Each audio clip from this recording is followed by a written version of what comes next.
আপনার ৫ই আমার তো মনে হয় যে ৫ই আগস্টের আগেই মানে ৫ই আগস্ট রাতেই দুপুর থেকেই শিবির ১ম হল দখল করেছে। কেননা তারা কিন্তু সেখানে অবস্থান করছিল। আমরা যখন ৬ তারিখ গেলাম বৈধ শিক্ষার্থী হিসেবে বৈধ আইডি কার্ড নিয়ে যে আমি হলে উঠবো, তারা আমাকে বাধাগ্রস্ত করলো। তারা বলল তারা সাধারণ শিক্ষার্থী। এবং আপনি দেখবেন এই যে মিথ্যাচারিতার জনক এই মিথ্যাবাদী ফরাদ, সে কিন্তু বলেছে যে তারা নাকি ৫ই আগস্ট রাতে ছাত্ররা হল দখল করছিল, তাদের ছাত্র শিবির থেকে কমান্ড দিয়েছে, সেই ক্ষেত্রে তারা নাকি প্রতিরোধ গড়ে তুলেছে। কিন্তু আমরা তো যে দেখলাম যে সেখানে শিক্ষার্থীরা রয়েছে, তারা বলছে সাধারণ শিক্ষার্থী।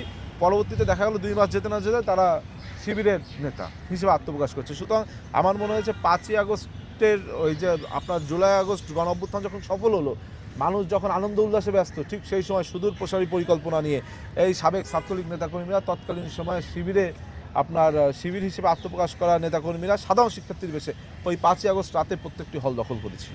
আরেকটি বিষয় আপনি বললেন যে ডাকসুতে সাদিক ক্যাম্প তিনি দক্ষিণের মেয়র হিসেবে নমিনেশন পেয়েছে। আসলে দেখুন কোন দল কাকে নমিনেশন দেবে এটা তাদের ব্যাপার, কিন্তু সাদিক ক্যাম্পের উদ্দেশ্যে বলবো তার তো একটি দায়বদ্ধতা রয়েছে ঢাকা বিশ্ববিদ্যালয়ের শিক্ষার্থীদের উপর। আমরা দেখলাম তিনি তার সম্পূর্ণ এই যে ১ বছরের যে মেয়াদ, সে ১ বছরের মেয়াদের তিনি ১ মাস কাটালেন জামাতের প্রচারণা করে, ২ মাস কাটালেন দেশের বাইরে থেকে, এবং এখন তিনি শুরু করেছেন, এখনও ২-৩ মাস বাকি মেয়াদ শেষ হতে, তিনি শুরু করেছেন বিভিন্ন প্রচারণা। তিনি যেখানেই যান তার সাথে তিনি ঢাকার বুড়িগঙ্গা নদীকে তিনি তুলনা করেন। কিন্তু তার কি চোখে বাঁধলো না একবার যে তিনি এখন ঢাকা বিশ্ববিদ্যালয়ে ছাত্রদের দায়িত্বে আছে, শিক্ষার্থীদের দায়িত্ব আছে? এখানে হলগুলোর কি অবস্থা? এখানে হলে অনেক টাকা দিয়ে ভালো মানের খাবার পাওয়া যায় না। এখানে হলগুলোতে সুস্থ সুন্দর স্বাভাবিক পরিবেশ নেই, স্বাস্থ্যকর পরিবেশ নেই।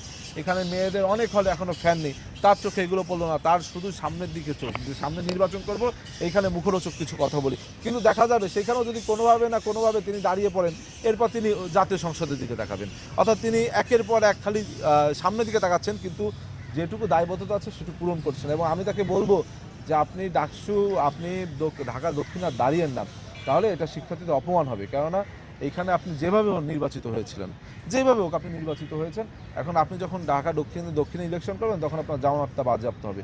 তখন কী হবে, ঢাকার যারা নাগরিক তারা কিন্তু ঢাকা বিশ্ববিদ্যালয়ের শিক্ষার্থীদের এক প্রকার জবাব দিবে। তখন ঢাকা বিশ্ববিদ্যালয়ের শিক্ষার্থী অপমান বোধ করবে। তার থেকে আমি বলি যে আপনি আপনার জনপ্রিয়তা যদি এতই যাচাই করার ইচ্ছা থাকে, আপনি আরেকবার ডাকসু নির্বাচন করুন, আপনি দেখুন আপনি জিততে পারেন কিনা। তারপরে আপনি সিদ্ধান্ত নিন যে আপনার জনপ্রিয়তা আছে, আপনি অন্য কোনো নির্বাচনে যাবেন।